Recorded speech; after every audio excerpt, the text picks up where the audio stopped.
তেল সংকটে যখন পুরো বিশ্ব দিশাহারা, ঠিক তখনই ফেনীর এক সাধারণ যুবক দেখালেন অসাধারণ এক সম্ভাবনা। তার উদ্ভাবিত প্রযুক্তিতে বাংলাদেশে বছরে সাশ্রয় হতে পারে প্রায় 30,000 কোটি টাকার জ্বালানি ব্যবস্থা। অদম্য ইচ্ছাশক্তি আর 15 বছরের নিরবচ্ছিন্ন গবেষণার ফল আজকের এই প্রযুক্তি। আমি দীর্ঘ গবেষণা করার মাধ্যমে আমি প্রথমে ছোট ছোট কিছু অল্টারনেটরে গবেষণা করে দেখি যে আমাদের প্রচলিত সিস্টেমের ভিতরে এমন দুইটা লস লুকায়িত আছে যেগুলা সম্পর্কে আমরা আগে কখনো জানতাম না।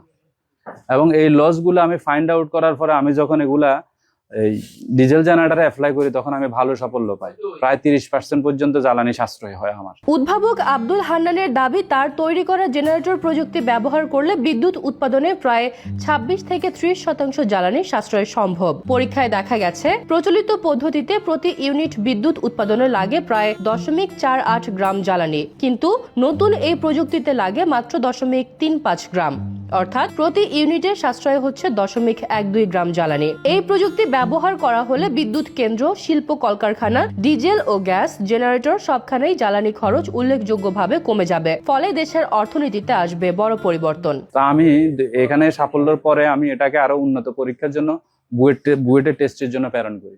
বুয়েট পরীক্ষা নিরীক্ষা করে দেখে যে প্রচলিত সিস্টেমে যেখানে আমাদের পার ইউনিট বিদ্যুৎ উৎপাদনের জন্য আমি যে ইঞ্জিনটা দিয়েছিলাম সেই ইঞ্জিনে খরচ হচ্ছিল 493 মিলিগ্রাম ডিজেল, সেখানে আমার নতুন সিস্টেমে খরচ হচ্ছে যে 357 মিলিগ্রাম ডিজেল, অর্থাৎ প্রায় 26% পর্যন্ত ফুয়েল সাশ্রয় হচ্ছে। এই প্রযুক্তি পরীক্ষা করেছে বাংলাদেশ প্রকৌশল বিশ্ববিদ্যালয় বুয়েট। 2025 সালের 17 ডিসেম্বর জমা দেওয়ার পর যন্ত্র কৌশল বিভাগ ব্যাপক পরীক্ষার মাধ্যমে এর কার্যকারিতা নিশ্চিত করে। শিল্প মন্ত্রণালয় থেকেও পেয়েছে স্বীকৃতি। তো আমি পরবর্তীতে এটা প্যাটেন্টের জন্য আবেদন করি শিল্প মন্ত্রণালয়। বর্তমানে এটা প্রক্রিয়াধীন আছে। শিল্প মন্ত্রণালয় তাদের ওয়েবসাইটে এটা প্যাটেন্টটা সাবমিট করেছে। ফেনীর বালিগাঁওয়ের এক সাধারণ পরিবারে জন্ম উদ্ভাবক আব্দুল হান্নানের। অর্থাভাবে নিজেকে উচ্চশিক্ষায় এগিয়ে নিতে পারেনি। চালাতেন একটি ছোট্ট কম্পিউটার ও ফটোকপির দোকান।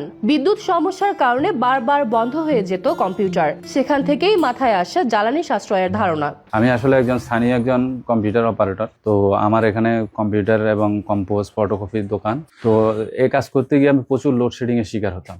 লোডশেডিং এর শিকার হয়ে আমি তখন লোডশেডিং থেকে মুক্তি পাওয়ার জন্য একটা জেনারেটর কিনি। জেনারেটর কেনার পর দেখি যে ওই জেনারেটর আমার প্রচুর পরিমাণ জ্বালানির খরচ হচ্ছে, যেটা আমার জন্য অনেক ব্যয় সাফল্য। তো আমি এখন এটাকে কিভাবে আরো জ্বালানি সাশ্রয় করা যায় সেটা নিয়ে আমি গবেষণা শুরু করি। তার জীবন শুধু গবেষণার নয়, সংগ্রামেরও। 2024 ও 2025 সালের ভয়াবহ বন্যায় তার মাছ ও পশুর খামার ভেসে যায়। তবুও থেমে থাকেননি তিনি।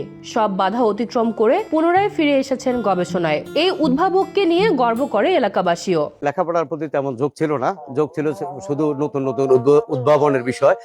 তখন ইন্ডিপেন্ডেন্ট টাইম লোডশেডিং এর পর্যায়ে বেশি ছিল। তখন তার একটা জেনারেটর তার মাথায় আসে যে জেনারেটর দিয়ে আমি সাশ্রয়ীভাবে বিদ্যুৎ কিভাবে মানুষের ঘরে পৌঁছাতে পারি। ওর একটা দোকান আছে এখানে, ছোটখাটো একটা দোকান।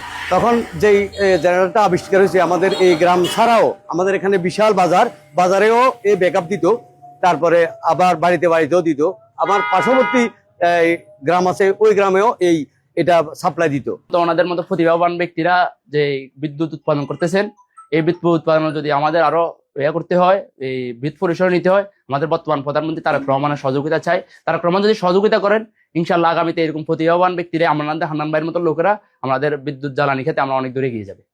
হান্নান কাকার যে উদ্ভাবনটা, উনি প্রায় দীর্ঘ 15 বছর ধরে ওনার এই বিষয়ের উপরে রিসার্চ করতেছেন। এবং কি ওনার সার্টিফিকেট না থাকলে, ওনার এডুকেশন সিস্টেম না থাকলে, ওনার কাছে আছে একটা দারুণ জিনিস, সেটা হচ্ছে ইনোভেশন, উদ্ভাবন চিন্তা। আর আমরা যদি এই উদ্ভাবন চিন্তাকে যথাযথ ইভ্যালুয়েশন করতে পারি, তাহলে আমরা ওনার থেকে ভালো কিছু আশা করতে পারবো। শিল্প মন্ত্রণালয় এবং সরকার থেকে যদি ওনাকে সহযোগিতা করা হয়, এমনকি বড় রিসার্চ সেন্টারে তাকে রিসার্চ করার সুযোগ করে দেওয়া হয়, আমি মনে করি ওনার থেকে আমরা দেশে অনেক ভালো কিছু আশা করতে পারি। বিত্তবানদের সহযোগিতা ও সরকারি পৃষ্ঠপোষকতা পেলে নিজের এই অসাধারণ উদ্ভাবনকে দেশের জ্বালানি খাত সহ বিশ্বের দরবারে হাজির করতে চান এই যুবক। তো আমি আসলে এই মুহূর্তে গবেষণাটা আর কন্টিনিউ করতে পারতেছি না, কারণ 24 সালের বন্যায় আমি ভয়াবহ আকারে একটা লস খাই। আমার ব্যবসা বাণিজ্য একদম স্থবির হয়ে যায়, কারণ এই ব্যবসার পাশাপাশি আমার খামার ছিল। তো আমার খামার বর্তমানে বন্ধ। এই মুহূর্তে আর আমার এই গবেষণাটা কন্টিনিউ করা সম্ভব হচ্ছে না।